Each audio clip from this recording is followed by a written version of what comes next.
Hello, and welcome aboard to this episode of the We Are Reading One Piece podcast. This is a podcast dedicated to following the entire story of One Piece from beginning to end as we focus on each volume. We keep the discussion spoiler free for new fans of the series, so this is the perfect place to follow along, whether you're new to the series or just want to revisit the world of One Piece with us. This week, we will be covering the first part of Volume 72, Dressrosa's Forgotten, which covers chapters 712 through 716. My name is Joel, and I'll be your host. Joining me today, we have Evan. What's up? And we have Cody. I don't think I ever registered you saying beginning to end until just now, and I'm still processing that. I'm sure there'll be an end at some point that we'll eventually cover. That's the plan. So it's just, oh wow, yeah. Still crazy to think about. 716 chapters in. Yeah, I'm future proofing because at some point there will be an end of the series. Yeah, so we are kicking things back to Dressrosa. Things are in full swing. Things got pretty crazy pretty fast. So to get everybody back up to speed, I'm just going to give the summary from the beginning of the volume, which will kind of backtrack a little bit, but bring us back up to where we are now. The crew happens upon Trafalgar Law on the island of Punk Hazard, run by Caesar Clown. At his suggestion, they form a new pirate alliance that seeks to take down one of the four emperors. In order to draw Doflamingo's attention, they must first capture Caesar, who is producing the artificial devil fruit that Doflamingo sells to the Emperor Kaido. They force Doflamingo to swear to leave the seven warlords and infiltrate his kingdom, Dressrosa. The crew splits up into three teams, destroying the factory, handing over Caesar, and guarding the Thousand Sunny. Luffy's in the factory destroying team, but he takes a detour to join a Coliseum tournament, offering Ace's flame fruit as a prize. Meanwhile, Law's team goes to hand over Caesar, but it was a trap. And now Usopp's team has been captured by little people. Luffy taking a detour. Who would have guessed? Perfect. Just a quick permanent of power detour. Shouldn't take long. It's like, all right, Luffy, you're in this team. He's like, I'm going to make my own team. See ya. I don't want to do that. But yeah, he's got a good reason. So before we open the volume, there is something I wanted to bring to your attention. Do you guys have the book near you? I have the volume here. 72. Yeah. I don't have the physical book. I'm on the Viz website. All right, because I'm looking at the cover, and if you flip it upside down and look at Don Chin Jao's face, it looks like a face upside down. If you look at his, Wait, what? Can you look at this, Cody?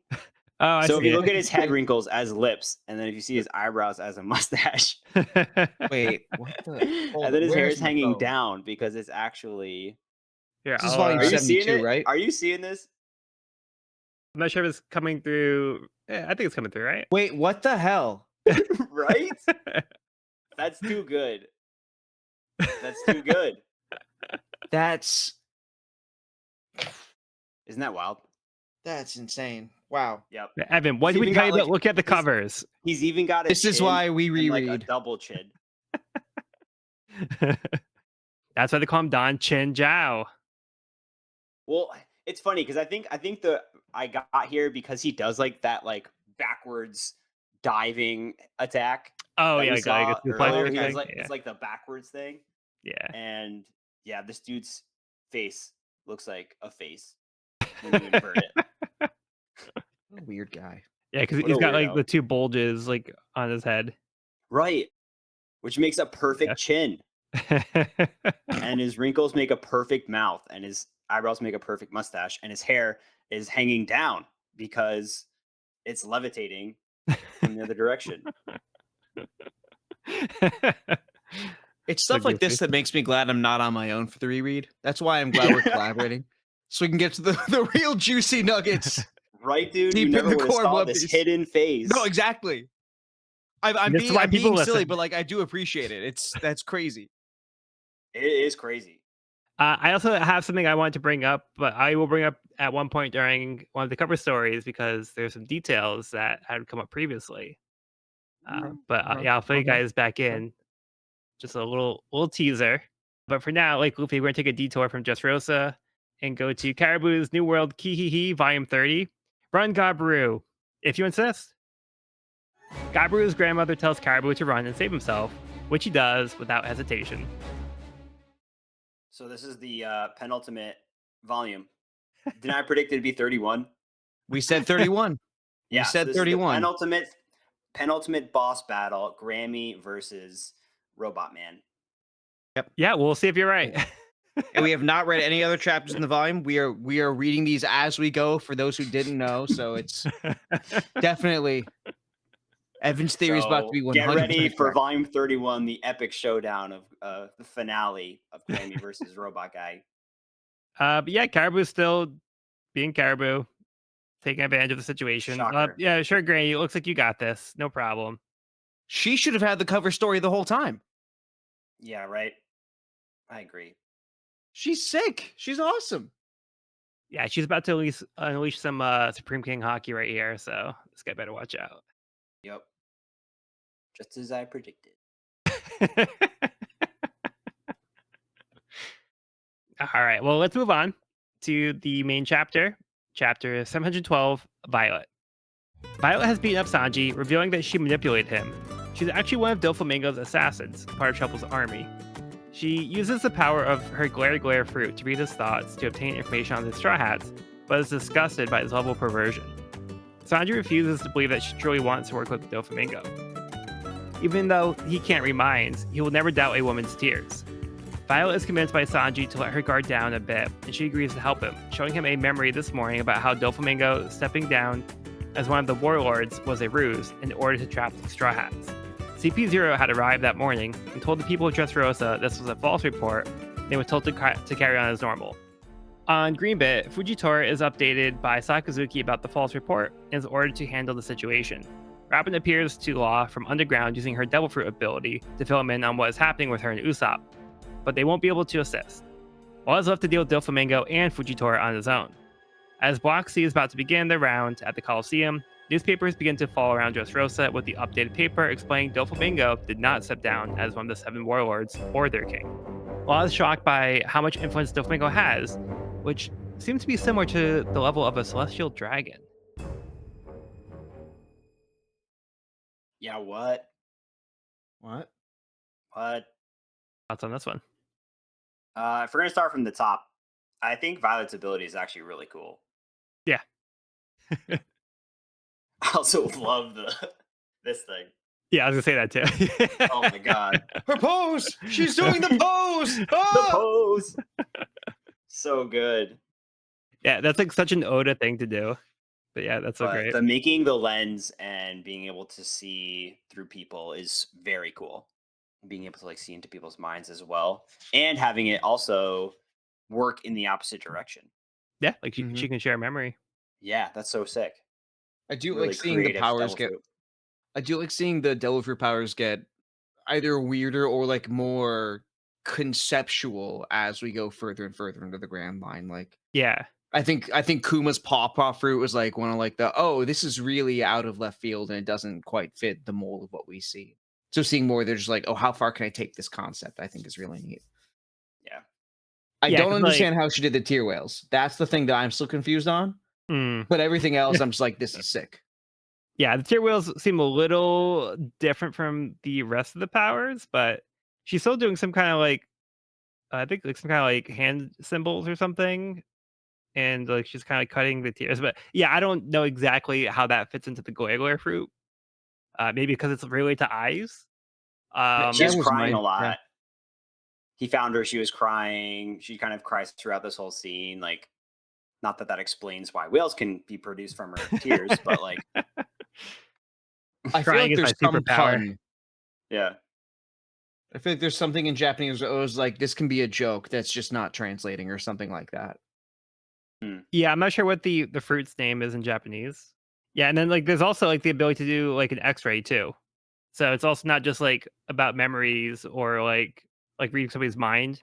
So she can also do like an X-ray and literally see through somebody too. yeah, So there's quite a few different applications for this devil fruit. yeah. Really cool. I'm a fan. But this turn was a little bit like too good to be true for Sanji. It seemed like, oh wow, this woman's interested in Sanji. Like, wow. But of course, it turns out she was kind of manipulating him and putting on an act, but it seemed like it wasn't like a full act. There might be like some truth to it that Sanji was recognizing, and he didn't want to fully accept that. She was like there's no like good in her, or like she was just like she wants to be in the situation. So Sanji's kind of recognizing something about her that she kind of didn't want to seem to admit to herself or to like other people.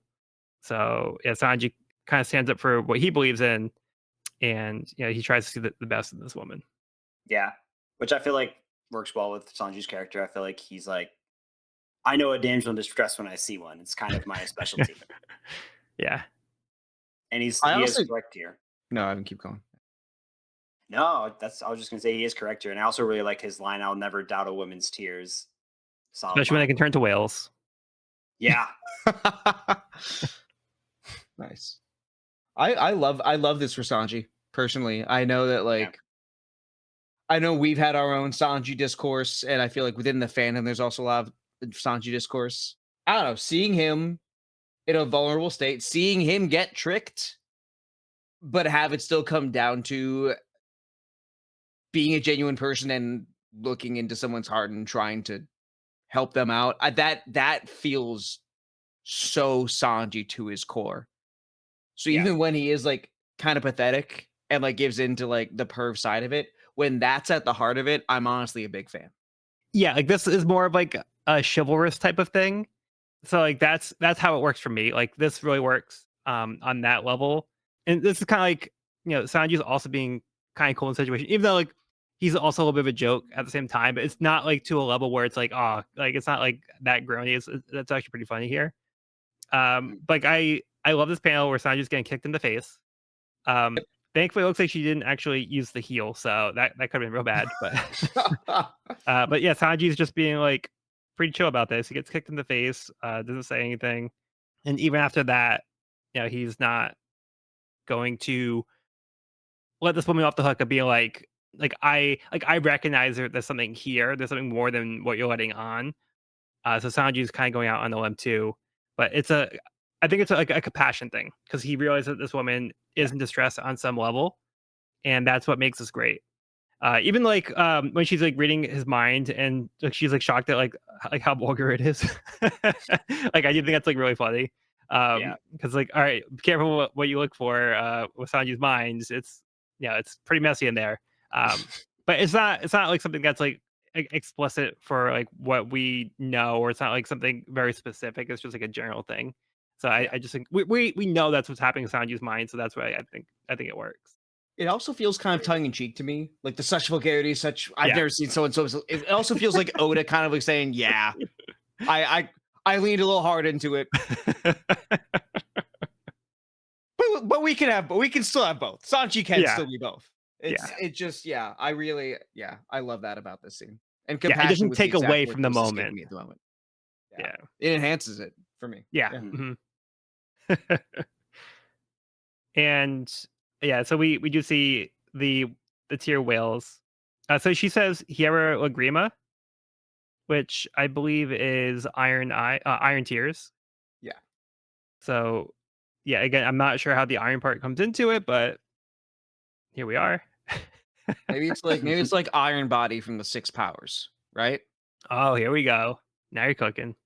Like used specifically with the tears, and the Glarger getting the control of the tears, and that's how they become whales. That's the next step, and that's I'm just not on her level, but we'll get there.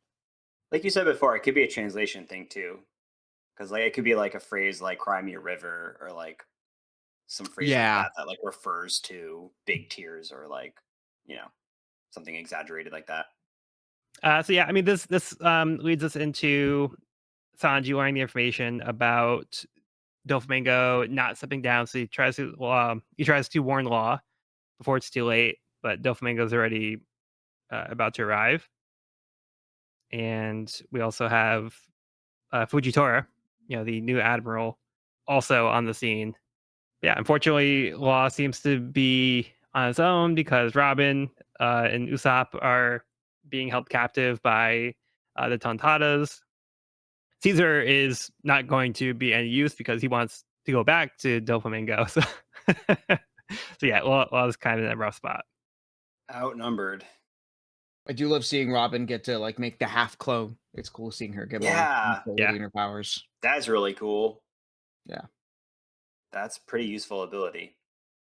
And once again, I love the way that Law refers to like Usopp, because like when like Robin appears, he's like, "Where's the nose and your real body?" Call the Mhm. nose, Nico. Dofi really is milking his little one-upsmanship on Law here. It's a little Which feels sarcastic. very Dofi. Yeah. He was even a dick in the little flashback when Violet's showing him the fact that the article was fake. Dofi saying, "Yeah, the people won't shut up about this. Is CP0 here yet?" Like, yeah, man, these people are really up in an uproar because me, their king, that I've abdicated the throne. What are they Yeah. crying about? Oh, my poor country. Yeah, no, my economy and world affairs are gonna work. Man, fuck you. Like, come on. Yeah. What a douche. Yeah, we can see he's not a good king who cares about his people, unlike like Cobra. Right. So he fits in with the world government pretty well then. Yeah, he fits in a little too well. And I think even at the end here, Law is like under the impression that Dofi has like the pull of a celestial dragon, whether that be like a direct connection or like like a connection by association.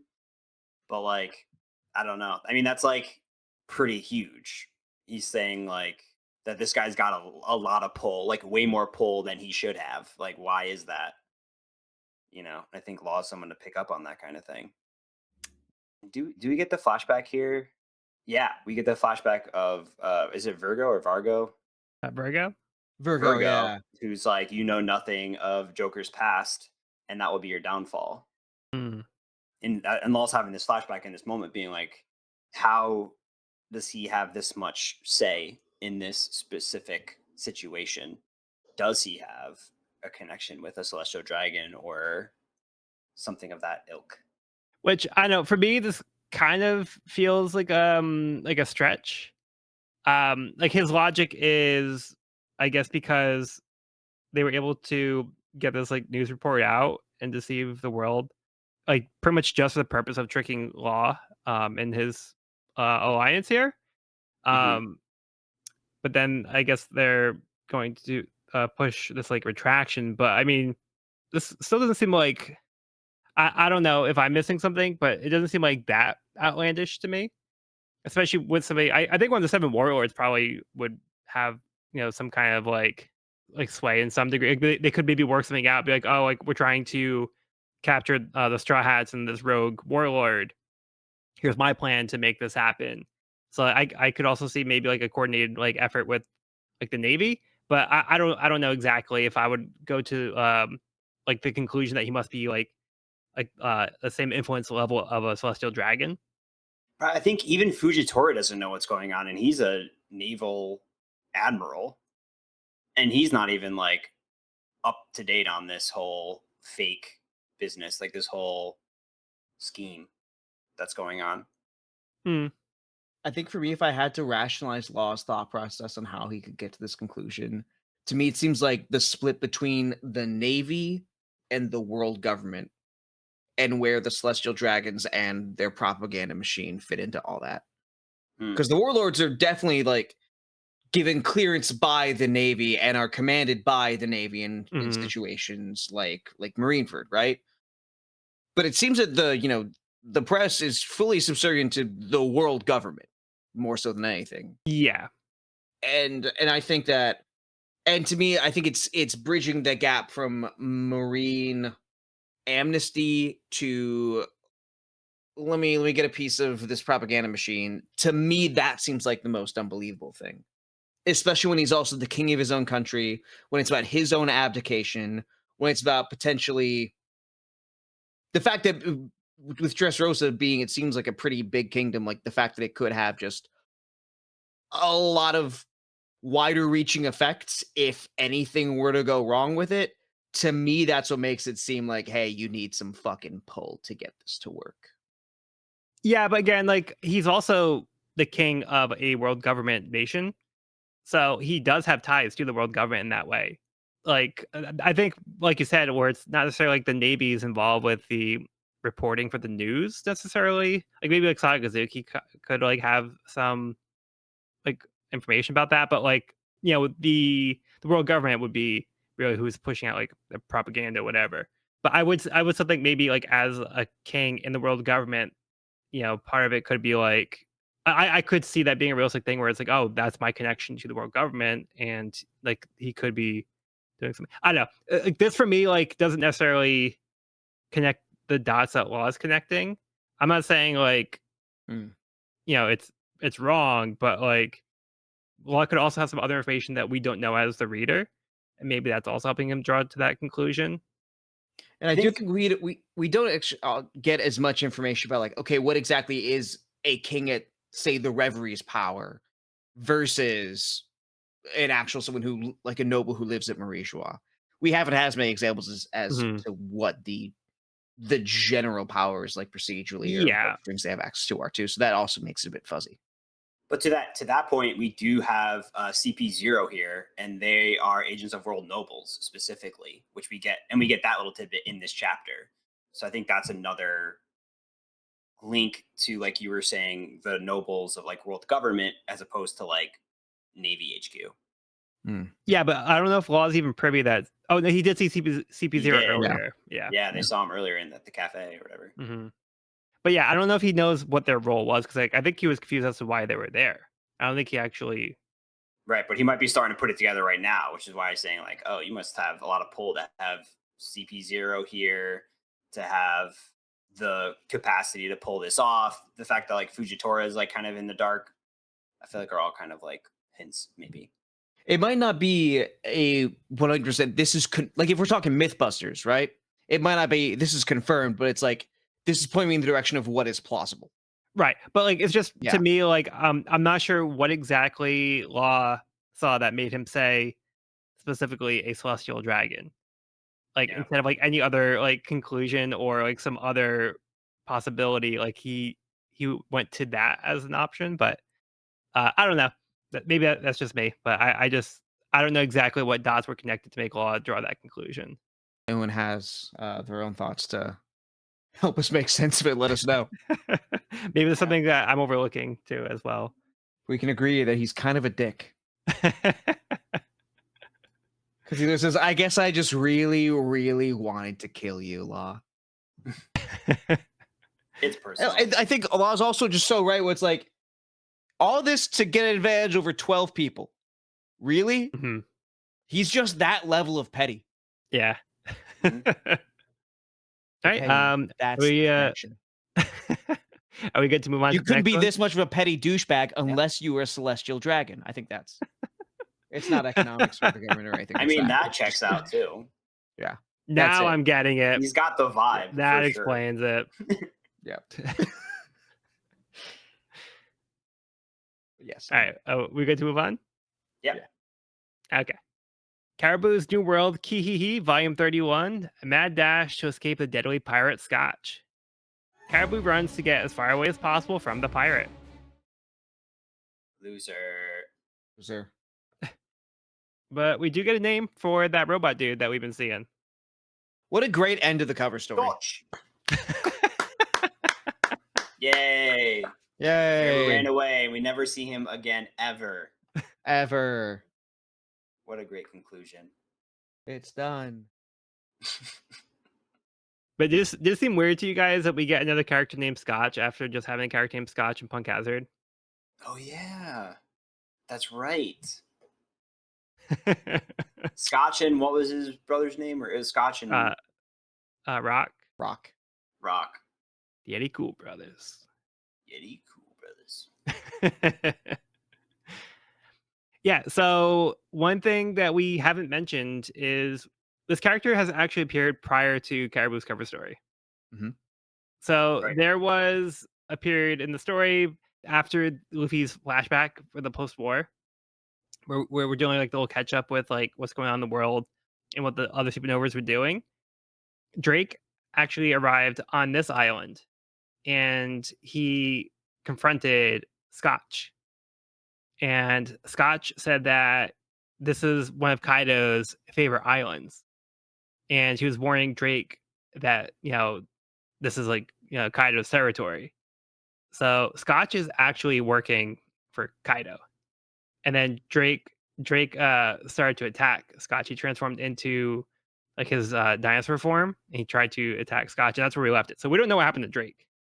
Mhm. Interesting. Scotch is still around, but yeah, it was actually this island that took place because like we had like those stripy mountain type things. Yeah. Yeah, so that was actually something that had come up previously, but I totally forgot until I started like looking back into like this character. I'm like, because like, the name sounded familiar, but I'm like, well, I know the Eddie Cool brothers. I'm like, what's this other guy's deal? And then yeah, then I forgot about this whole situation, but this actually did happen before. That's interesting. I didn't realize we were on the same island. I like vaguely remembered Scotch from like that, but the place I had no idea. Also, I never thought to bring up. Oh, hey, wasn't this? So good on you. Like I said, I totally forgot about it as well, so I had to look back at it. And so, like, the revolutionary guy that he impersonated was fighting back against Kaido specifically. That seems to be a very strong possibility Yeah. because like Kaido's already got like his hands with the devil fruit factory. So this could be like another like operation that he's like involved with, got his hands in to like produce weapons. It is an island seemingly made entirely out of metal. So, Which might be why it's such a good place to make weapons. right. Interesting. I do feel like that detail makes this cover story more interesting. Yeah, I guess. But not because of Caribou or like most of the plot development, but just because like these little details that Yeah. are actually now clicking. Yep. I guess there can be more than 31 volumes if there must. The question is just why does Caribou have to be there? Yeah. That's the only thing. Everything else, let's go. Otherwise, let's just take Caribou and push him somewhere else. That's all I'm saying. All right. Well, let's get into the chapter. Unless you guys have any comments about Caribou running away. I'm good. Okay. Moving into the chapter. Chapter 713, Usoland. Law tells Doflamingo that because he didn't hold up his end of the bargain, the deal is off. The onlooking Navy officers realize that Doflamingo has been working with Caesar, but this grants him amnesty. Before Fujitora gets involved, he gives Law a chance to explain if Luffy is working with him or under him. Depending on his answer, will determine if Law will keep his status as a warlord. Law admits that Luffy is an equal partner in their alliance. Fujitora revokes Law's warlord status and unleashes a meteor onto Greenbit. Law, Doflamingo, and Fujitora use their powers to block the attack, leaving a crater, except for the pillars left where the three were standing. Sanji speaks to Frankie on a transponder snail. Frankie is already up to speed on what's happening with Doflamingo thanks to the newspapers. He tells Sanji to meet him at the flower field. Sanji is concerned because he can't make contact with Nami back on the Sunny, but Frankie tells him not to worry. Sanji notices Luffy fighting in the Coliseum on the display and is confused as to why Frankie would let him waste time doing that. Violet tells Sanji that she has to go, but gives him a secret map of the factory, which is at the House of Toys. She says she'll meet up with him later. Kinemon finds Sanji as well and tells him that his friend Kanjuro is also being kept at the House of Toys. Beneath the forest of Greenbit, Usoland has told the Tontatas that he is a descendant of their hero, Mont Blanc in Noland, filling them in on his personal adventures. They believe him because his hat has a similar shape to the chestnut on Noland's head. Leo tells Usoland that he arrived at the perfect time. After he's done eating, they will head to the flower field to meet up with the Riku Royal Army so Usoland can defeat Doflamingo. Yeah. Usoland. Usoland. Usoland. It's okay, guys. They got the big hero on their side. They got this.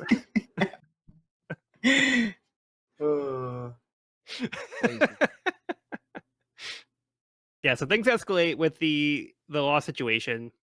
Mm-hmm. Deal is officially off. Doflamingo didn't commit to his part of the deal, so he doesn't get Caesar. And I feel like the person who's most pissed about that is Caesar. Yeah. Poor bastard. Well, Not really. I don't give a fuck about it. Doflamingo's probably confident he's just gonna be able to get Caesar back anyway, so he's not that concerned about it. I mean, to be fair though, he's also in a good position because he's got Fujitora like fighting against Law as well. So Law is not really in a good spot. Definitely not. And he's trying to hold a hostage. Hmm. In this scene, Dofi mentions Fujitora and Ryokugyu. Ryokugyu. Is that our first time hearing Ryokugyu? It is. I think so. Green Bowl. Yep. Cool. So that's the other recently promoted person to Admiral. Yeah.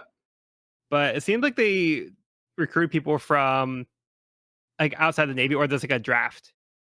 And these might be like the strongest people that came from the Right. draft. So this is why they might not have been in the Navy before. Like why we wouldn't have heard them, and why these like strong people weren't like already fighting like in the Navy. So yeah, that must be like the reason why they're now appearing, and they kind of quickly prove themselves to be worthy of being admirals. I'd like just the mention of there being an international military draft, because what it kind of addresses, like it like proactively addresses what some people could see as a plot hole of like as you kind of referred to, Joel. Oh, well, these guys became admirals. How come we've never seen them in the Navy? Like, we had all these heavy hitters at Marine for something like that. Right. But it also speaks to like the overall shift in the Marines post time skip. Just the fact, like under Yeah. Sakazuki, they are more aggressive. They are like Mhm. a little more militant. So I think this also it speaks to that as well. It's Oda's approaching it from both sides, and I think it's really nice for such a minor detail. Yeah, that's a good point. That Sakazuki it was probably his like idea, like his decision to implement that draft. No promotion for Kobe. Not yet. Not yet. Okay, so we also, so far, we still have the color and animal. It's always a color in the Chinese zodiac. Or sorry, an animal in the Chinese zodiac. Mm. Okay. So what do we think? What do we think Kobe's eventual admiral title is going to be? Oh.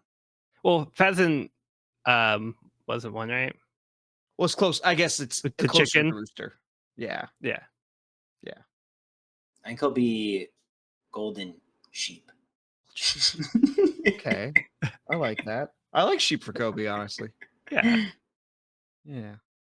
I think that's my sign, sheep or ram, depending on the calendar you look at. It could be the horse.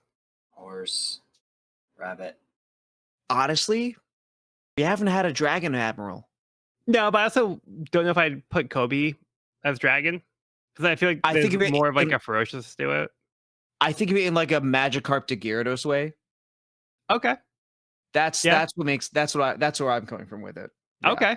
Kind of Yeah. get big glow up. Yeah, because that's just Kobe to Gyarados would be the sick. Okay. Yeah. You convinced me. Kobe's the pink Gyarados. Yeah, pink dragon. Yeah. I love that. We'll see. We'll see. I'm also. It's great seeing Isho's full thought process here, Mhm. because so far he has been like standing back, and he's had some very well placed ellipses in like the previous parts of the conversation in the last chapter. And part of it is him being, diplomatic and going through the checks and balances, saying, okay, well, if they're your subordinates, then you're fine. If you are in an alliance, it is a problem. So I do need to ask you, but it feels a little tongue in cheek here. Feels like it's a little. I mean, if you're subordinates, it's cool, but if you're an alliance, it's not, and that makes sense. It feels like he's towing a somewhat facetious line here, and I really, really enjoy that. There's The way something I'm very underplayed about him. That's the way I read nice. is kind of similar to the Luffy situation, where he's like level-headed here, and I feel like he doesn't want to rock the boat, and I feel like he's willing to let this slide if Law gives like the answer that he wants to hear. Even though, like Law could lie, and I think Fujitora would accept it. But yeah, so I think he's kind of giving Law an out here, and Law doesn't like Law's actually truthful here. I'm not sure what his exact motivation is, but like he's like being upfront about it, accepting the consequences. But like Fujitora, like his interaction with Luffy previously, where he says something like, "I think it's best if you don't tell me more about you. We'll leave it that as this." He probably had a very strong suspicion that Luffy was a pirate, and if he knew that he was a pirate, he would have probably had to deal with him. But he was willing to let him go if he just didn't say it. So he's kind of like giving these people the benefit of the doubt, even when he Yeah. realizes like probably the reality of the situation. He's turning a blind eye. Yeah, Benefit of the doubt. I like that. yeah. I think that sums it There's up like well. plausible deniability to it if he's like, oh, they didn't say this outright. Yeah. So I He's like, do I want respect to. Isho in that way, where he seems to be giving them a fair chance. He's not trying to be brutal about this. Like he's trying Yeah. to be very level headed about the whole Yeah. situation. Yeah. It's very I love. transparent, which I Totally. I was gonna say I love seeing Law doubling down here. Like none of the Straw Hats are here. It's not like he has to save face in front of anyone. Yeah. And it's one against many, and so like he could have tried to smooth talk his way out of this situation, but instead he doubles down and says we have an alliance, which makes both of these people his enemy. Yeah.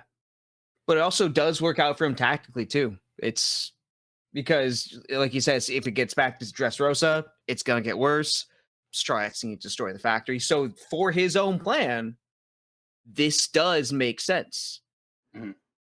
Yeah. But and Good so point. it and to that degree, the plan succeeding may in this moment be more important than Law's own life because he is staring down an admiral and a warlord. They're a bunch of mooks, but still a lot of mooks, right? Yeah. Like Not he is nothing. putting himself into a really risky situation for the sake of his plan. Yeah, And even potentially to just some degree, there's some respect for Luffy too, but like based on like what we're just given, like in context here, it's he's committed. even just Dofi or Isho alone would be a almost impossible fight.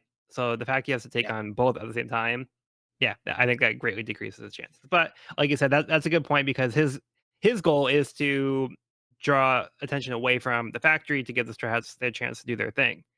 So the more time he spends over here, distracting them, the more likely the plan can succeed. Because this is always meant to be a decoy. This is never meant to be the main plan. Right. But Speaking of then, having to face Mount Isho alone. yeah, Holy Yeah. shit, man. The shit What? dropped. Literally. Yeah, literally. Big time. But this is why he's Sometimes probably like, this is the last resort. Like, I don't want to resort to fighting if I can avoid it. But he's like, but if I have to, I will drop a meteor on your head. sometimes the hole goes down, sometimes the hole goes up. This is a pretty cool ability as well. It's like launching this meteor into the air. Yeah, it's pretty sick. Pretty sick. I love the way it's drawn too. Just like with like the concentric circles, like calling it forth. Like you seeing like the whatever shifting. Wait, does he summon it or does he launch a piece of rock into the air and then it plummets back? I'm not sure.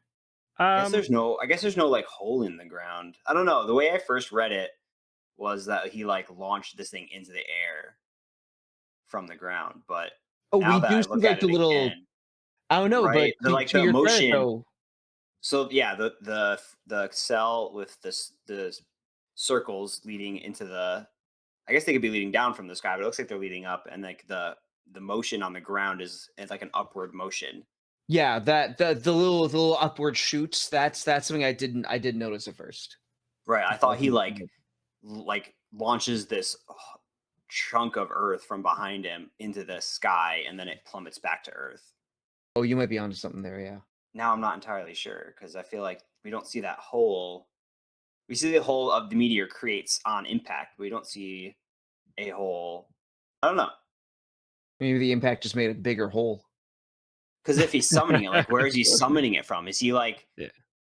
chopping holes out of the moon and just like lobbing them down here or something? Or hope that there's a meteor like coming by at the right time. Like, I've got this super niche devil fruit ability. That'd be a little crazy. Yeah. well, we don't know the name of his devil fruit yet, and we don't know exactly what it is he's controlling.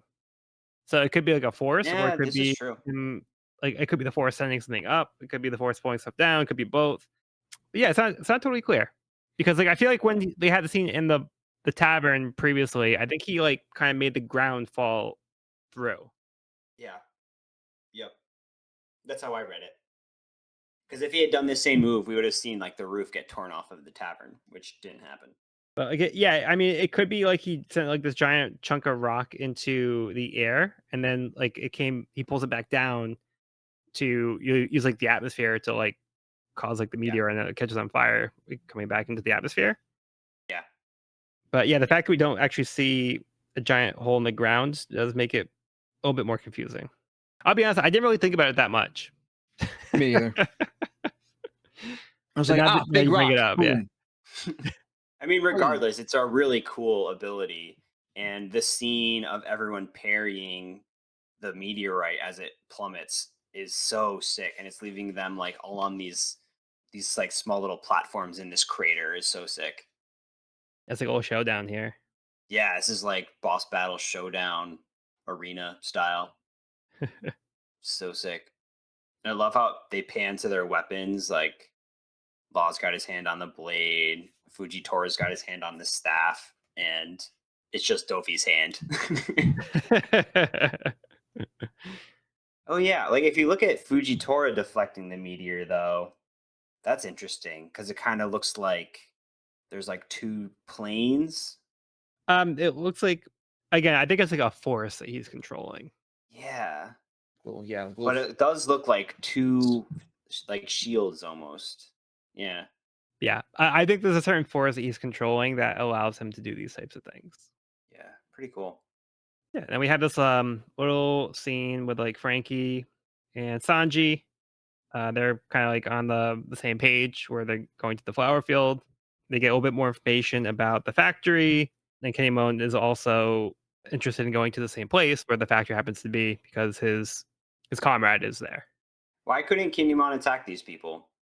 Yeah, I wasn't quite clear on that either. Yeah, I don't know. Yeah, I thought Or that was did he not strange. think he could? Did he not think he could beat them because they got Conjuro? Or I don't know. He says I could not attack them. Yeah, couldn't. Yeah, you're right. Couldn't attack them That's so because he couldn't beat strange. I them. don't know. It just was like an odd thing. And we know he's got a little bit of like fighting ability, so Yeah, more than a little bit. Enough to I handle these slumps. Nick says, "Can you beat them up for me?" Maybe, yeah, maybe he's just like, they're too tough for me. Not sure. I wonder if it's some like weird like honor thing. You know, I don't know. Yeah. It does seem strange. Yeah, even Sanji's like, "Can't you clean these chumps up yourself?" Yeah, Yeah, maybe he'll get addressed later perhaps. once we get to this House of Toys. The House of Toys. It is crazy, like just how many side quests we're on right now. Mm, Yeah. Yeah.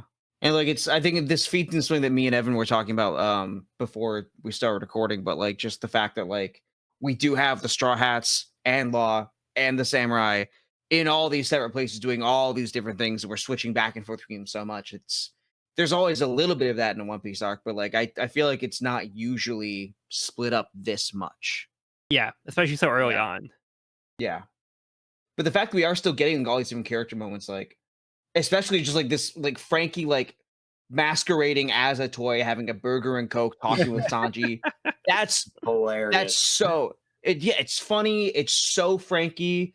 We also Yep. have, I think we don't get to see Frankie and Sanji interact one on one very often. So just getting that is also really, really nice. Mm, Like Yep. and Sanji Oda's just like, kind of having his cake and eating it too right now. And I hope this balance persists. There's something really nice about it. yeah, Agreed. yeah, Frankie just dying and dashing over here. Yeah. I think, going back to the Kmon thing real quick, I think it might be because he uses swords as like a fighting style. I think he doesn't want to kill these people, and I feel like his only means of defending himself would be to kill them. So he's maybe thinking like, "Oh, Sanji, can you beat them up? Not kill them, but Sanji could beat them up without killing them." So maybe he Hmm. specifically didn't want to take their lives. So maybe that's why he's relying on Sanji here. And he See does that? say, to a place called the House of Toys, my fellow conjurers being held there, I know not where it lies. So they might need that information from these dudes. That's also a possibility too. Yeah. Which could incentivize him to not kill them. But maybe he could have kept one like conscious or something. Yeah. I think the principle of what you're saying still holds up though. Yeah, I think that's probably the reasoning behind it. That makes sense. And then we get a little update here on what's going on with Usopp and what he actually told like the Tontatas. and why they're calling him Amazing. Usoland. So this Fire. nice tie back to the Nolan story. Best lie ever. Love it. Do you think the hat was influenced by the chestnut? Not at all. Yeah, I think it was a complete coincidence. That Not a he's chance. like, well, I can Not use a this. chance. Oh yeah, this is great. I love all of this. That last panel is so good too. That expression we get from Usopp in the last panel. Yeah, Oh my god. yeah, that's Incredible. one of my favorite faces that he makes. Ah, so good. He's just like, hmm? Incredible. I expect Yeah. that it intensifies over the course of the page too. Yeah, Mhm. yeah, because at the top he's like, hmm? Hmm? Hmm? Perfect. Yeah, because like Usop's plan was to be like, hey, let's just like take advantage of this. Yeah, they're treating us like kings. Like, let's eat the food, get some gifts, and we can just get out of here. And they're like, oh, we got a different idea for you, Mr. Hero. They also are finding themselves in a bit of a rebellion, just like Frankie. Yeah, because we know that the Tontatos have been actively tracking Doflamingo, and they've been keeping tabs on him, and they're not happy with like the situation with Doflamingo. It seems like they are actually working with this army. They call it the Riku Royal Army that they're going to meet up with. So it seems like they have like some kind of like revolution planned to take down the current ruler. And we know Yes. they're pretty powerful. We saw them take down that fish. I'm intrigued. All right. Any other thoughts on this one? I'm good.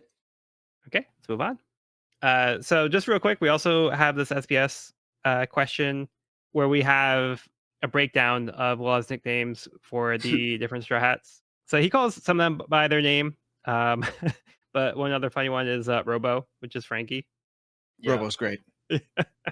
And Boney for Brooke. and Boney from Brooke. I maintain that Law was just as transfixed by the Frankie tank as the kids at Punk Hazard. And this is just evidence for my agenda. Yeah. Yep. Okay. Moving on to the next part of the cover story. Caribou's New World, Kihihi, Volume 32. Back at the port, my abandoned lackeys. The rest of the Caribou pirates managed to escape from the Navy on one of their ships and landed on the island where Caribou is. Look at that. Wow, crazy. They did it. They did it. Against all odds, they're here. They really did it. Hooray. Okay. Let's move on to the chapter itself. Chapter 714, Lucy and Moocy. Gila, another member of Trouble's army, as part of the Doflamingo pirates, appeared from within the Sunny and turned the Straw Hats that were defending the ship into living versions of paintings. The voice that they had heard earlier coming from within the ship was hers. Her orders were to seize Momonosuke and the ship, but the Straw Hats won't let her. The Straws tried to draw her attention away from the ship using their other vehicles, but Gila just turns the Sunny into a living painting as well. At Corrida Coliseum, Gladiator Ricky declines medical aid, which he says is an embarrassment to be treated after surviving a battle to the death. Rebecca sees he is hurt and shows concern. She encourages him to accept the medical attention. The Gladiator seems to know Rebecca and internally begs for her to forgive him. Inside, Bellamy has received instructions from Doflamingo to assassinate Luffy. He's being given one final chance to become one of his officers. Bartolomeo confronts Cavendish, telling him that Lucy isn't his to kill. When Cavendish protests, Bartolomeo insists that he and Lucy go back even further. The battle for Block C is in full swing. Hadrudin the Giant is showing to be one of the frontrunners, while Lucy has tamed the Raging Bull, capturing the hearts of the crowd. Lucy has named the bull Moocy and charges through the combatants. That is, until he is stopped in his tracks by the giant. Hadrudin squashes both with his shield to the crowd's dismay. Lucy gets to his feet and checks on Moocy, but the bull is knocked out. Lucy shocks the crowd by taking out the giant in one blow. Glorious. Sick. So that's some good stuff here. Yeah, there's some good stuff in this one. From the top, Giola. Did I say that right? Giola? I think so. That could be Joel. Yeah. What a cool ability. And what a cool devil fruit power. This is amazing. I love seeing our main character slowly turn into pieces of artwork. We got some Picasso. We got some Picasso Mhm. in there. We got some Cubism with Chopper. Got The Munch. Scream. Yeah, Munch. The Scream. Like, so cool. Some great references there. Really love that one for. Really love the scream for Brooke. Honestly, Yeah. Yeah, so perfect. if he doesn't change back, I won't. I won't be that mad. It's Or you could perfect. take up, a role as Ghostface. He could be a serial killer. Hey, Mm, yep. If this whole pirate thing doesn't work out. Yeah, what a cool devil fruit. Really creative, really fun, well executed. I'm a fan. Yeah, just like Cody was saying, like they're starting to be more like abstract. Even the art is becoming abstract. Yeah. But yeah, yep, they're like yep, outside the box yep. and like getting wacky. It's like these are the kinds of things are like not as like straightforward as like, oh, this person can make fire. This person controls sand. It's like, those are things that are like more straightforward. There's like, different applications to like how they're more creative with them, which is, different. But this like as a whole concept is just something that I feel like you would immediately think, oh, like what's a devil fruit? Like this is one I would come up with as an idea of a devil fruit, you know? Yeah. Mhm. I feel like Baroque Works had a lot of that, where it was like kind of a few like off the wall, like pretty creative and like abstract kind of devil fruit abilities, or just like Hmm. characters and themes and stuff. Yeah. I was gonna say, like, she does feel kind of reminiscent of Miss Golden Week. Yeah, that's what I was thinking Yeah, too. Golden Week in power, Miss Merry Christmas in design, but yeah, yeah. Yeah, it's pretty funny. We haven't really seen like the negative effects of it yet. It's just like this is bad. We're turning into artwork. How do I explain this to my mom? I told you not to go to art school. Now look what happened to you. Although, kind of do dig the new Mask of the Sunny, like the new sun, the Picasso esque like sun at the front of this. It's pretty sweet. I won't lie, it's making me think of the Behelit in Berserk, and I don't know how I feel about that, It's those but it's lips. probably fine. It is you're right. It is 100%. Yeah, this is uh, making me think of like Delmise from Pokemon. Also, mm, Like I'm sure there's like also like a reference to maybe like some kind of like specific painting. yeah, I want to say it's a Picasso reference. Anyways, maybe Frankie sees it, takes some, inspiration. It's like, oh, I can fix yeah, that. Yeah, no, I think Frankie would be devastated if he saw the ship right now. truly crash out. Yeah, then we move to the Coliseum. We have this whole exchange with Rebecca and Ricky, which is very curious. Very curious. I think this supports my theory a little bit, or something along those lines. Like he's definitely got a connection to Rebecca, and we've spent a lot of time on him for just being some no-name gladiator who doesn't have any play in this narrative. So, because we get a flashback here with Rebecca, or a vision, or something like that. So, Yeah, I think that Ricky is more than meets the eye for sure. and he refuses to take his helmet off. Yep, and he is interestingly wearing a Jolly Roger on his back. Uh huh. Like a skull and crossbones. Yeah, I feel like that's probably not standard gladiator wear. That's definitely maybe pirate history or something. could be. And then we have like a little turn with the Bellamy and Luffy broship that they had going on over here, where Bellamy is being instructed to kill Luffy. So his only path to his goal of being one of Doflamingo's officers is now to kill the person who he started to mend that bridge. So now he's like, all right, well, I guess I have to decide if this is what I want to do. Yep. He's looking conflicted. Yeah, I mean, like 2 years ago, he probably would have like loved this, but Sure. like we talked about, he's done a little maturing since then. Yeah, we did talk about the friendship they started to build last episode. Interesting. He does not look pleased. Sucks it's happening to him now, but it's also great to see it happening to him now. Yeah, Right. A good point. yeah. So now we have like two kind of like callbacks to like Jaya with Nolan and Oh yeah, yeah, yeah. Yeah, Bellamy. So it's interesting how Yeah. that is now coming back up and being relevant to this part of the story. Point.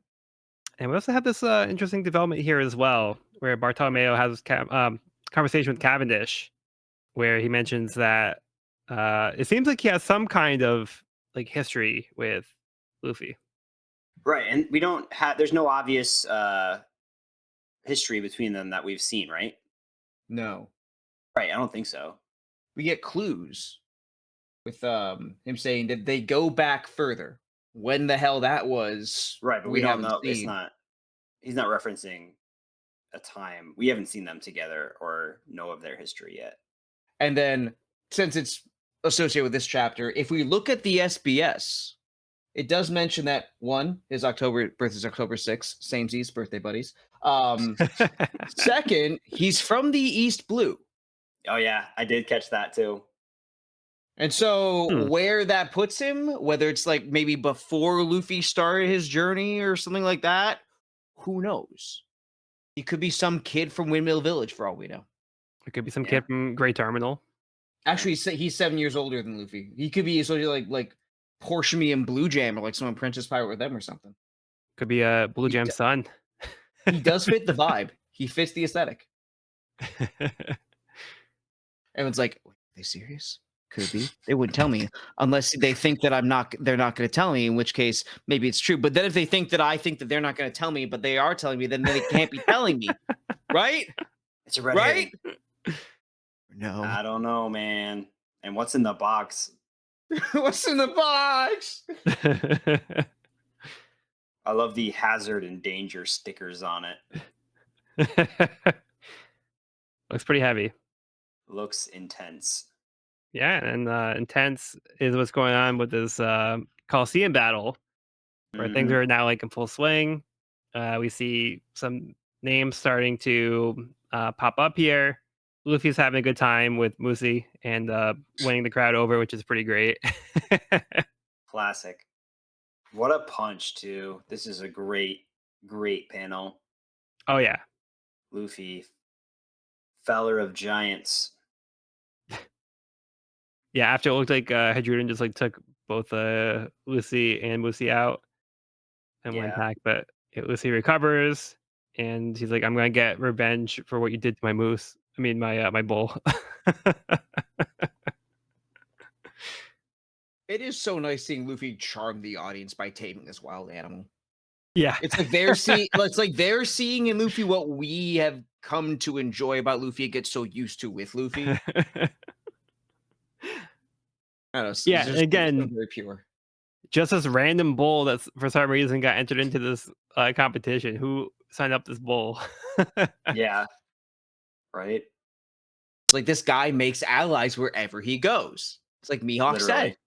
Even in a ring, that's a battle to the death. He makes a friend. We also get the name of the announcer, which is Gyatz. Yep. He's trying to say impartial, but he's having a hard time. Honestly, here for it. Yeah. Pretty Gots is goofy. my favorite Twitch streamer. All right, any other thoughts on this one? It's a third Jaya callback Another one? because Luffy literally caves in Hadruden's head just like he did Bellamy. And one punch. Yep.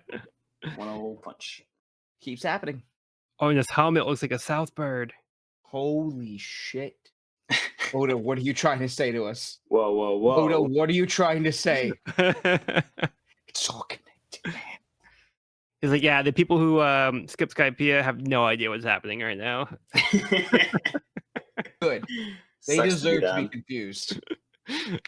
No sympathy for Skypiea skippers. All right, let's move on to the next part of the cover story. Caribou's New World, Kihihi, Volume 33. Remember what our dead grandma always said. Brothers need to get along. Caribou hugs his brother, but Caribou seems less thrilled by their reunion. This is sweet. I still hate them both. Yeah, 100%. We get to see Caribou left Corribou pre-lizard. Well, the lizard's on his shoulder. It's not on his head. Oh, I didn't even see it on his shoulder. I'm wrong. I stand corrected. Oh, but it looks like they were probably fighting, and then the grandma had to Yeah. like bump him on the head. Yep. Like, hey, you two, knock it out. Get along. Lizard dodged the punch. I think the grandma's a fan of Vash the Stampede. Love and peace.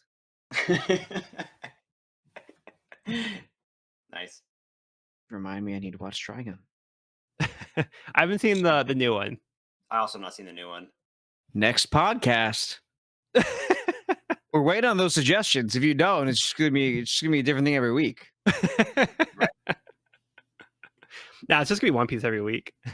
The reread. It's like, hey, we finished One Piece. What are we gonna read now? How about One Piece? All right. One Piece. And after that, we can read One Piece. Yeah. You're onto something. All right, let's get into the chapter. Chapter 715, the Battleground of Block C. With Hadruden down, Lucy picks up Moocy and offers to protect him during the rest of the fight. The boxer Hideo shows he's a force to look out for as he blasts the giant's knocked out body into the stands. Sai, Blue, and Chin Jao from Kano show off by taking out some enemies as well. Jeet the Bandit collects as many weapons as he can, taking out a few people during the process. Kelly Funk is flying off the handle, brutalizing someone who's already knocked out, while his brother Bobby Funk tries to calm him down. Blue interferes by punching Kelly and calling him a shrimp. The crowd is underwhelmed by the Funk brothers, but they reveal their might when they seem to merge, and Blue is now easily defeated. Jeet the Bandit takes Lucy's helmet, so he has to try to hide his identity as he gets it back. Chin Jao knocks some people out of the way as he makes his way to Lucy. The number of fighters is dwindling down as the crowd wonders who will win this round. I know I talk about my dream roles in One Piece a lot and where I fit into the story. Honestly, I think Kelly Funk is my greatest chance of playing a One Piece character. I could have been a contender. Could have been. Hey, he called me a shrimp. Hey, bro, put it on. Put it on. I'm not joking no more. He called me a shrimp. You heard it.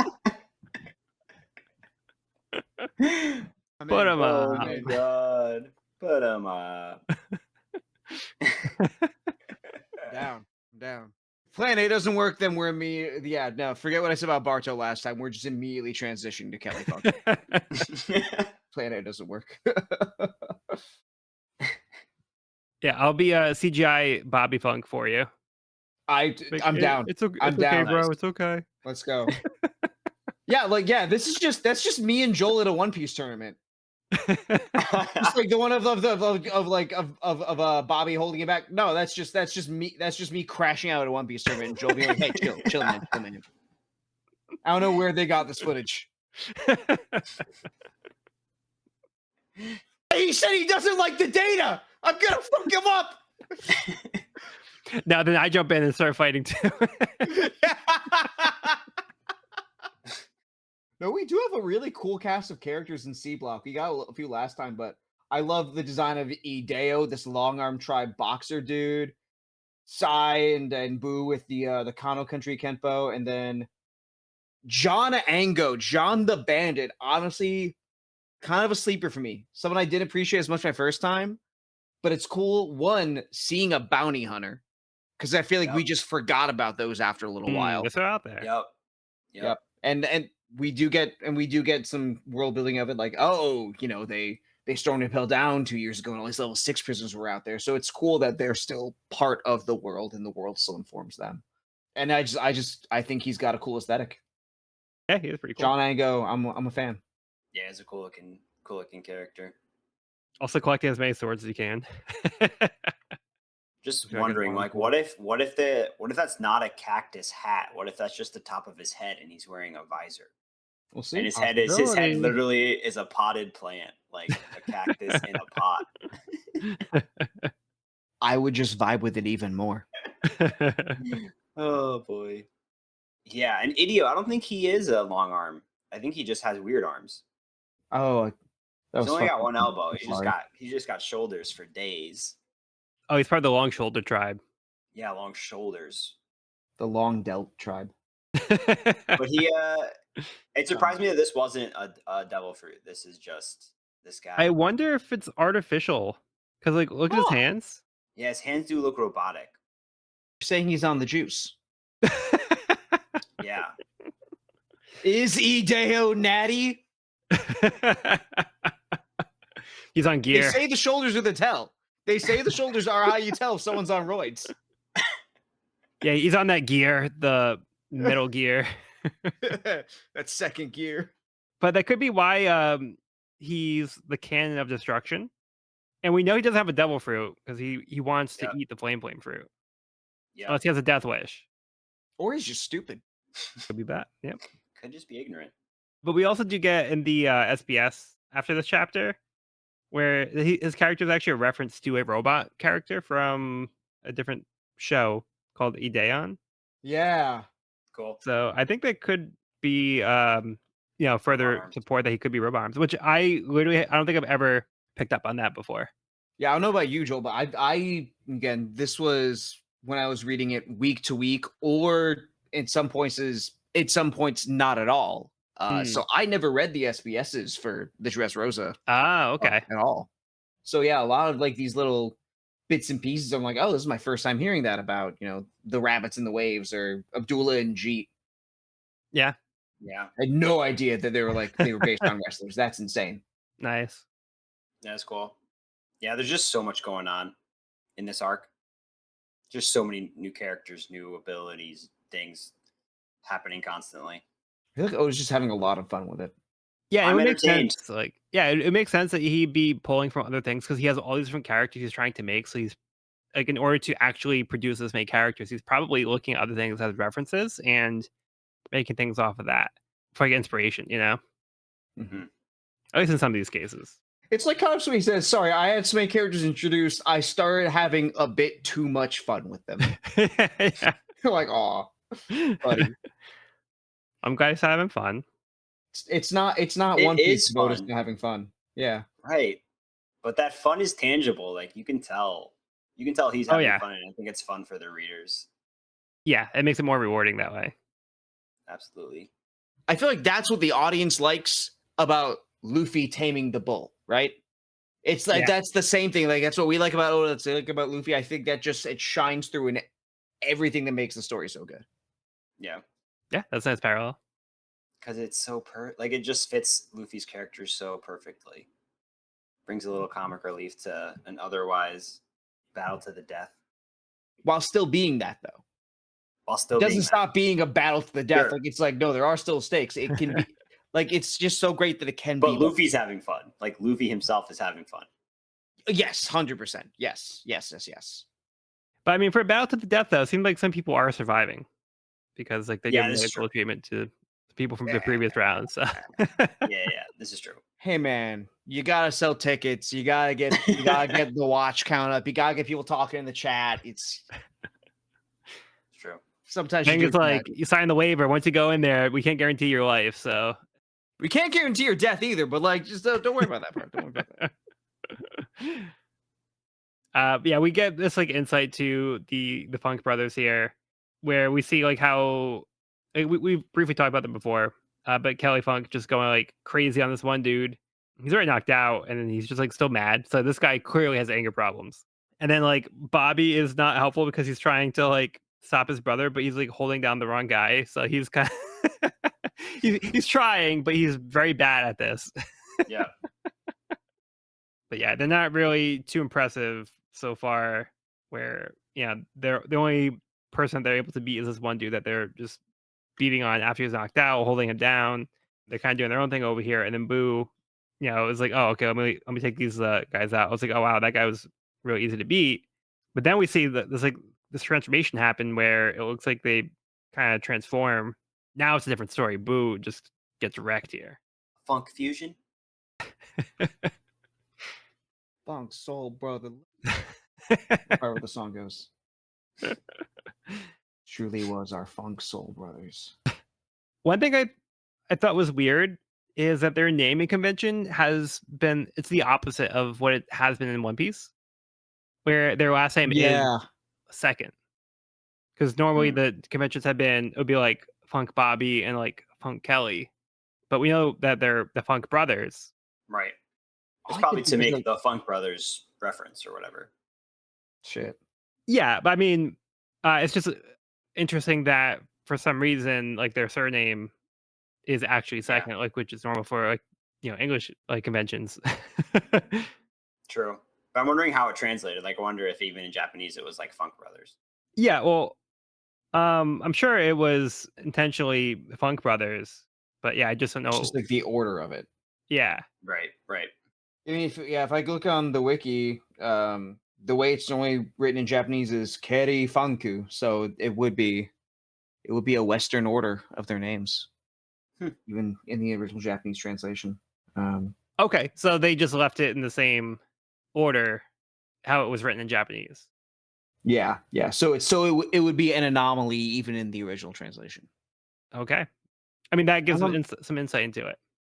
yeah, so it was. I don't know. Like, I guess they do seem more. I don't want to say American, but more Western than a Yeah. lot of the characters Oh they're yeah. designed. So maybe that's part of it. But they're also. I don't think they're the only like more Western-ish characters we've seen in One Piece. So I can't say that definitively either. All right. But yeah, anything else on this one? I'm good. All right. Move on to Caribou's New World Kihihi Volume 34. Behold the fate of the grandmother of the Revolutionary Army Captain Gabaru. Scotch makes an example of the old lady, holding her up in front of everyone else after defeating her. Despicable. Loser. She messed with the wrong robot. Yeah. I can't believe Hagrid is friends with this guy. Bro. Not Hagrid. So he has a number on his shoulder. Chin Jao had a number on his forehead. Yeah. Are they connected? Perhaps. We had a couple numbers in the arena. They're from Kano. Yeah. Maybe Wano is part of Kaido's jurisdiction. Okay, so you think this island might be part of Wano, which is connected to Kano or Kano, and they're all connected to Kaido? Maybe. Okay. Not sure. The numbers are suspicious. I don't think there's actually any like actual connection. No. I just thought it was like weird that we see like 12 and like 18 on these people. Well, I think it's. Wait, where's the 18? It's on his right shoulder, on Scott's right shoulder. Oh, I see. Yes. Sorry. You said Kano, and I immediately thought of Sai and Don Shinjo. Yeah, Hmm. it's like Chin Jao has a 12 on his like forehead or something. I think it's what number commander they were. Oh, but no relation to Scotch. Yes, I'm sorry. I'm with you now. I'm with you now. Yeah. Yeah, Yeah, I was cut- just cut drawing a connection that's probably not there at all. Yeah. All right, well, moving on to the chapter itself. Chapter 716, Chin Jao. Sai is surprised that Boo is defeated. Kelly Funk used the power of his jacket fruit to cover his more timid brother, taking over his powerful body and using his aggressive personality to brutalize anyone who stood in their way. Sai is not intimidated by the combined power of the Funk brothers and easily defeats them. Chin Jao confronts Lucy, telling him that his grandfather made him lose out on a fortune, as well as some of his strength and memories of his youth. He wants to kill Luffy to make Garp feel that loss. Jean the Bandit hears that Garp is his grandfather and connects the dots. Jean the Bandit has made it his personal mission to capture all of the impelled down escapees, which would include Luffy. Chin Jao gets frustrated by Jean, so he knocks him out of the ring. Sai and Adeelah clash, but both are in the way of Lucy and Chin Jao's fight. They get knocked out of the way as the two dash toward each other, resulting in a clash of fists as both use Haki as the Supreme King. They are the only two fighters left standing, so it all comes down to this.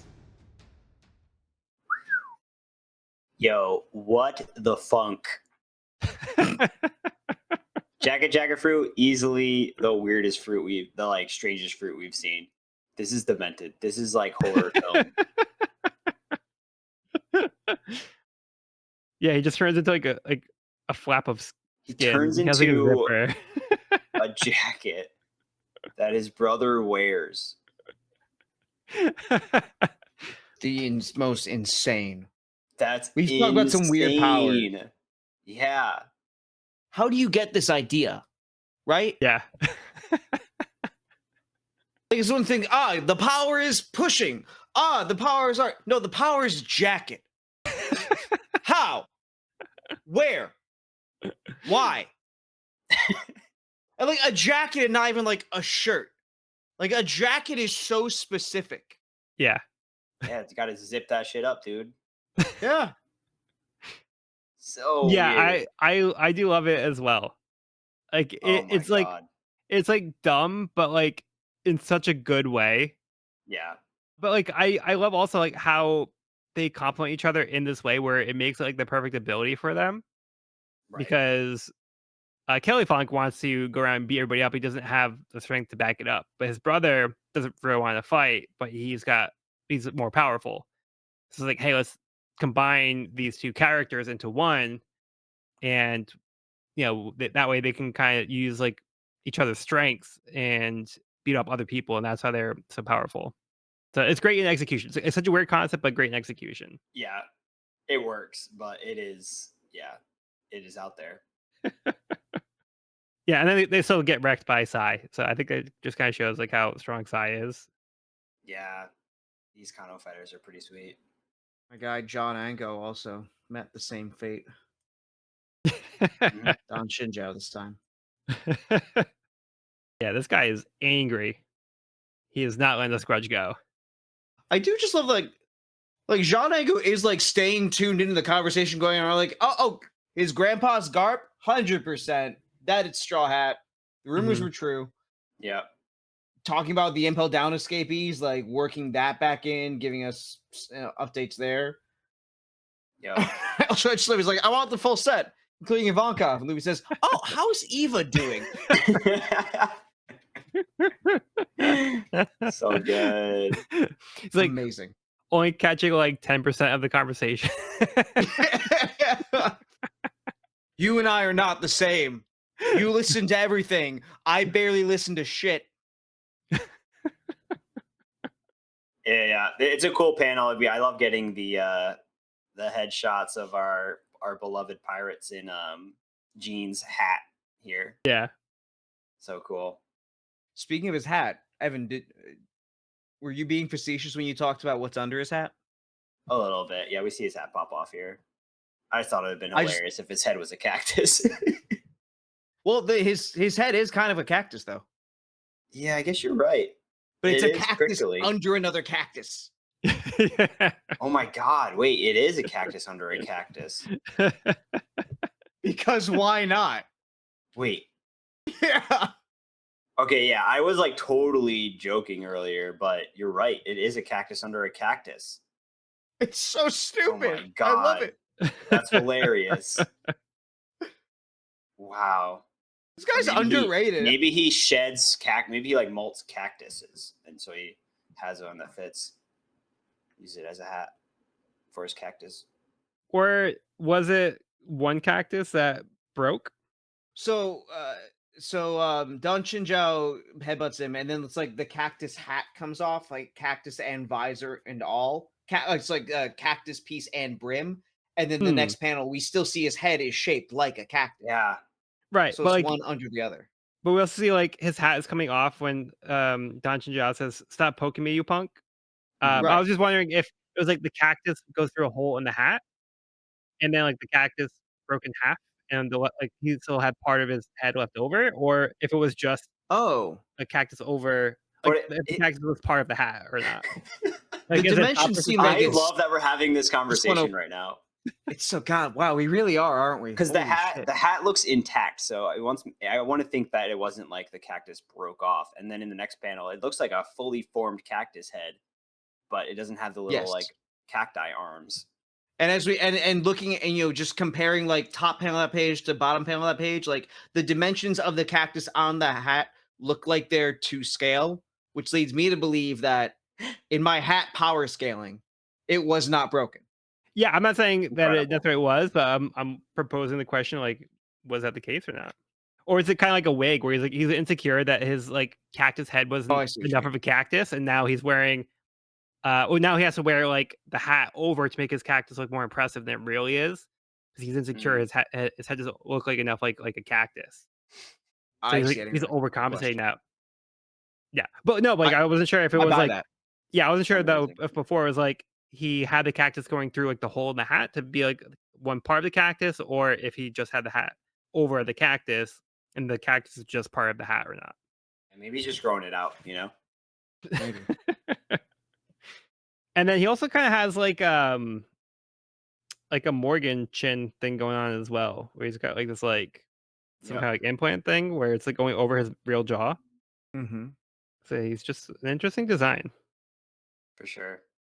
I know who my vote for next cover story is. And that one's going to be 100 chapters. Please. I want 1,000 I'll chapters take that. of Shinango. That'd be sick. Just him going after every impel down escapee and failing to capture them. Fire. That's world building. Yeah, and then we pretty much end this chapter where there's like that clash where we see both Luffy and Chin Jao using armament hockey and clashing, but also seems like they use the hockey of the Supreme King to knock out like anybody else around them too. So they're both forces to be reckoned with. I also just love how wrong the Gyats and the commentators are about who the final two are going to be. Yeah, this is so great. I love how the battle's going on and then they're upstaged very quickly by Luffy and Chin Jao. That was fun. I think it's also something that's really nice about the fact that Oda did go with the battle royale for these first couple parts of the tournament. Yeah. Because like with the way Oda is, the amount of characters he's gonna have and how much he's gonna want to do with them and showcase everybody, like just a standard elimination bracket, there's not going to be time for that. So Oda does get to show everyone, but it does still give him the chance, like, oh, let's focus on a one-on-one here. Let's focus on like Yeah. what in any other manga would be like an actual tournament match between Ideo and Sai. It's just it's the most versatile way to present a tournament arc, which I think just works to Oda's strengths really well. Yeah, it's way to keep things moving and not getting too bogged down. Mhm. Like it keeps the pace going and it gives an excuse to bring in all these crazy characters. And we do get time dedicated to some of these characters as well. But like I feel like it's not too much time. It's like you get like a little bit here and there. It's like just enough to be like that this is like super entertaining, but like it's also like keeping things moving and not getting lost in like all these different characters and it's like really slowing down the story. So it's kind of like a nice way to balance that while keeping things feel fresh. Totally. While still mirroring how interconnected everything in Dressrosa and like the greater world is too. Yeah. Yeah. Sorry.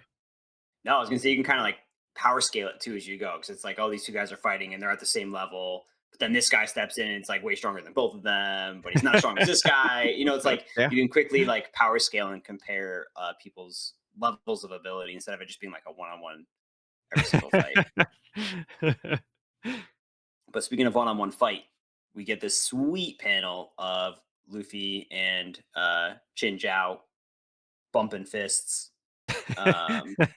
Fist bump, bro. Which is sick because we're seeing Supreme King hockey, armament hockey from both combatants, which is like pretty hyped to see how this one shakes out. Yeah, so Such it a looks like dynamic panel.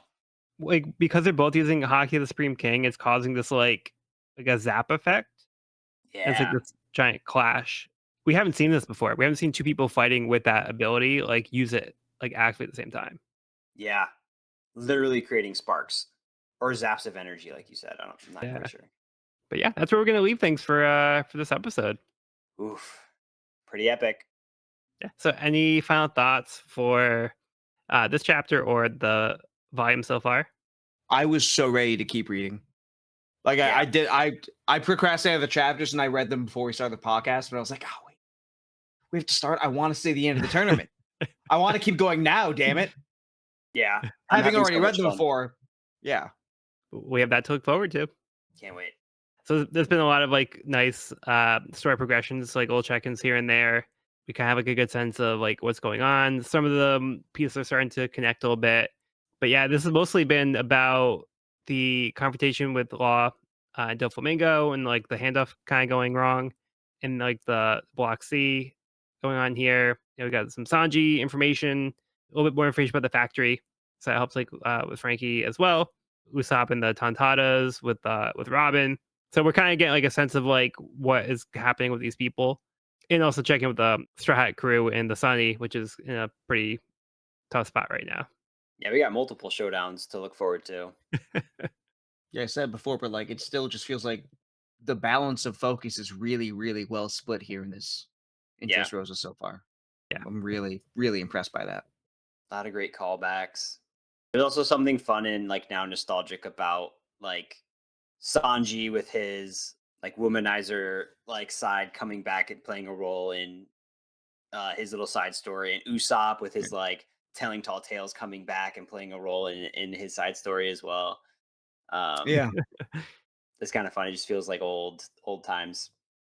Yeah. All right, but that will conclude this week's episode of the We Are Reading One Piece podcast. You can find this episode wherever podcasts are found at We're Reading One Piece podcast at buzzsprout.com or on the YouTube channel at We're Reading One Piece. This is a spoiler-free channel up to where we have recorded the podcast. So if you're new to the series, you can visit the channel there. You can also find me and this podcast on my YouTube channel at Pirate King Codex for more One Piece content. If you have any questions, comments, or feedback, you can reach us at wearereadingonepiece at gmail.com. We'd love to hear from listeners, so if you're enjoying the show or if you have any suggestions on how we can make it better, let us know. Next episode, we'll be finishing Volume 72, Dressrosa is Forgotten. I've been Joel, and I've been joined by Evan. Thanks for listening. And Cody. Jackets forever. All right. Well, be sure to bring along all your hopes and dreams, and we'll see you on the next episode.